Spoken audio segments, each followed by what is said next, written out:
Okay जी, जैसे कि मैंने आपसे कहा था कि आई विल टेक 5 मिनट्स। अब ये क्वेश्चन जो है बहुत ही इम्पोर्टेंट क्वेश्चन है, and this question is asked frequently. ये trending question we can say it is. और है क्या क्या कह रहा है कि अगर force F, length L and time T, इसको हम माने कि दे आर फंडामेंटल क्वांटिटीज। आप बताइए what will be the dimensions of mass. So these are the options. तो कैसे करेंगे हम, देखिए। तो चूंकि हमें मास का बोलना है तो इसलिए हम यहाँ से लेफ्ट साइड पे रखेंगे एम। एल ही नहीं है तो 0, टी नहीं है तो टी 0।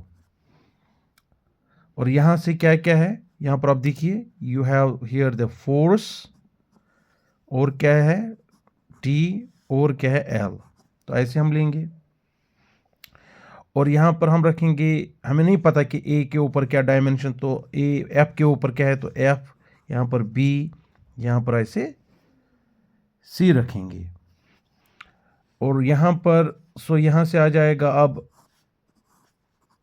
M1 L0 T0। फिर फोर्स का डायमेंशन, है M1 L1 T-2। और यहाँ पर T, दैट इज T, फिर आ जाएगा, फिर हमें लिखना है L। अब हमें इन जो है डायमेंशन का वैल्यू, अब देखिए, तो M है यहाँ पर, तो इसके साथ कोई कुछ नहीं करेंगे तो M के ऊपर पावर 1, ठीक है। अब यहाँ पर देखिए, यहाँ पर T-2 है और यहाँ पर T0 है, तो ये T कैसे 0 आएगा, जब आप यहाँ पर ऐसे -2 रखेंगे, सॉरी +2, +2 -2 तो कैंसिल होगा।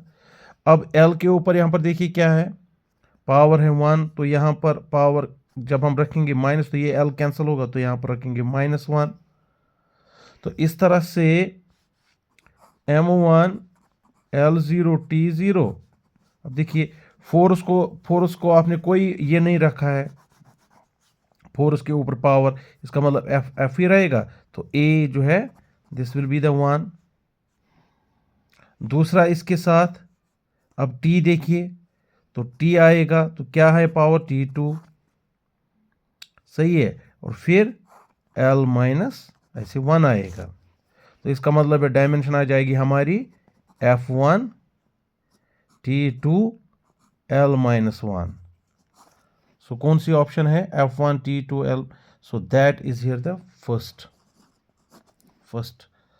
सो दैट इज आवर आंसर कि force F, length L and time T, अगर आप फंडामेंटल क्वांटिटीज लेंगे तो what will be the what are the dimensions of mass. देखिए, कोई सब्स्टिट्यूशन मेथड नहीं, इन वन शॉट में this how you can find out the answer. Thank you.